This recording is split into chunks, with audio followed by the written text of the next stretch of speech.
कहते हैं कि इंसान को कर्मफल भोगना ही पड़ता है। एक बार की बात है कि एक पति पत्नी जंगल से नगर की ओर जा रहे थे। चलते चलते उन्होंने एक पेड़ के नीचे विश्राम करने का सोचा। पति अपनी पत्नी की गोद में अपना सिर रखकर सो जाता है। वहीं पास के पेड़ के नीचे एक योद्धा विश्राम कर रहा था।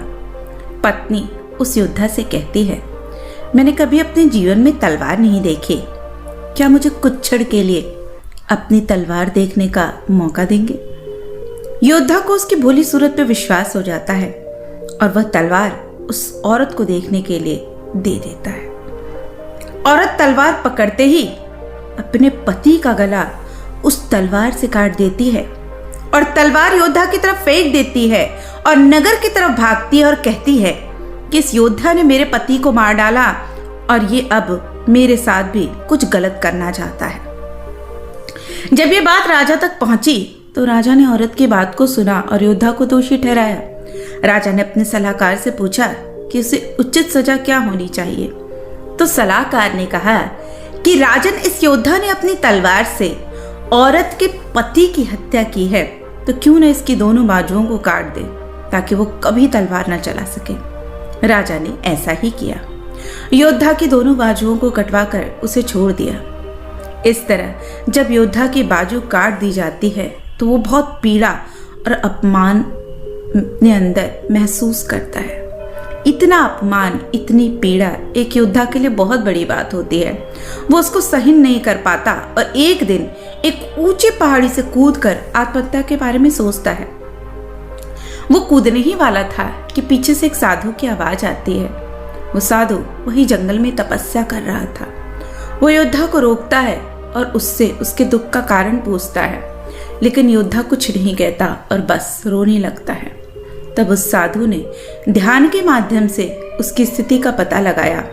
तब योद्धा साधु से पूछता है कि बाबा, मेरी गलती क्या है?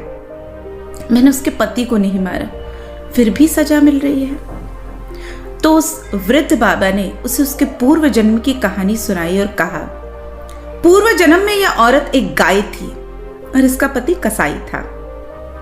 तुम एक पहलवान थे। एक बार यह गाय कसाई से अपनी जान बचाकर भाग निकली।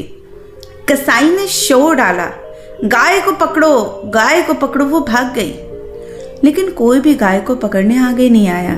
सभी जानते थे कि ये कसाई गाय को पकड़कर मार देगा, लेकिन तुमने अपनी शक्ति का प्रदर्शन करने के लिए आगे आए और अपने बाजुओं से उस गाय के सींग पकड़कर उसे रोक दिया और उसे कसाई के हवाले कर दिया और कसाई ने उसी दिन उसे मार दिया। वह गाय उसकी पत्नी के रूप में उस कसाई से, जो इस जन्म में उसका पति था, उससे अपना बदला लेने आई थी और तुमने उस गाय को अपनी बाजुओं से पकड़ा था, इसलिए उसने तुम्हारी बाजुएं कटवा दी।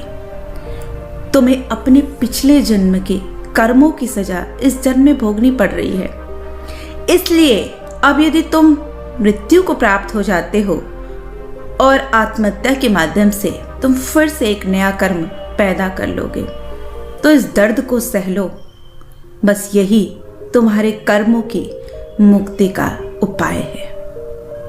तो याद रखे दोस्तों, जिंदगी में हर कर्म का प्रतिफल भोगना ही पड़ता है।